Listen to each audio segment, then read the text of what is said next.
Hey guys, here's your video to take your notes on the pre-read for net force, or the pre-watch since you're really watching this video. The first thing that you need to write down is take notes on what the words net force means.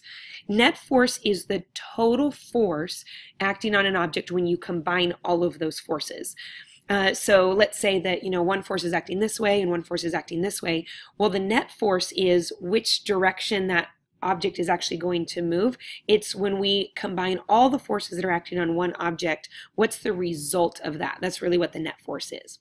Another way of saying that is that some people might say it's the cumulative effect of all the forces acting on an object, and the word cumulative is just a fancy way of saying total.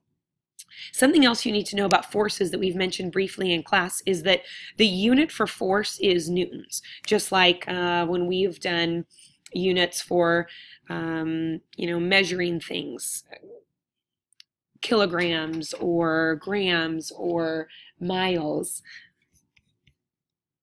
Okay, sorry about that, back again. So the unit for force is newtons. The reason why we name the unit newtons is because we named it after the famous scientist Sir Isaac Newton, who's the guy that came up with a lot of these ideas about how forces work. So you need to know that we always capitalize the unit for force because it stands for somebody's name. All right, so here are your notes on unbalanced forces. So a lot of this stuff you already know. We're just going to get it down again to reinforce and then add a little bit to it. Unbalanced forces that work in the same direction obviously are going to move an object. So when unbalanced forces work together going the same direction, it can create an even bigger force.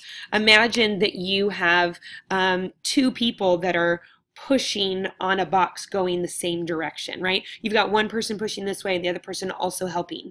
What you would do is you would add those two forces together in order to find the total or the net force. So if these two forces are working together, that we would add, please make sure that you're getting all of these notes down. In this case, since the forces are acting in the same direction, then the net force would be 10 newtons to the right.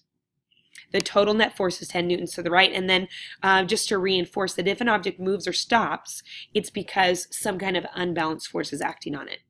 Pause for just a moment to make sure you have all of these notes and highlight important things. Now let's say we have unbalanced forces, but they're working in opposite directions. So in this case, we've got unbalanced forces working in opposite directions, but they're different sizes. So one force is greater than the other. Well, in this case, we still have unbalanced forces, but because they're working against each other, instead of adding the numbers together, instead of adding the vectors, we would subtract them because they're working against each other. So let's say this person is pushing with a force of 10 newtons, this person is pushing with a force of 3 newtons. We would subtract those two numbers to find the total or net force. In this case, the total net force is 7 newtons, and it would move to the right because we know that an object will accelerate in the direction of the greatest force. Pause for a minute to make sure you've got all of these notes and highlight important things. Balanced forces. Well, balanced forces are always forces that are the same size but going opposite directions. So if I have two forces that are the same size going opposite directions, for example, 5 newtons versus 5 newtons, and I subtract because they're working against each other, the total or net force is that the object will not move.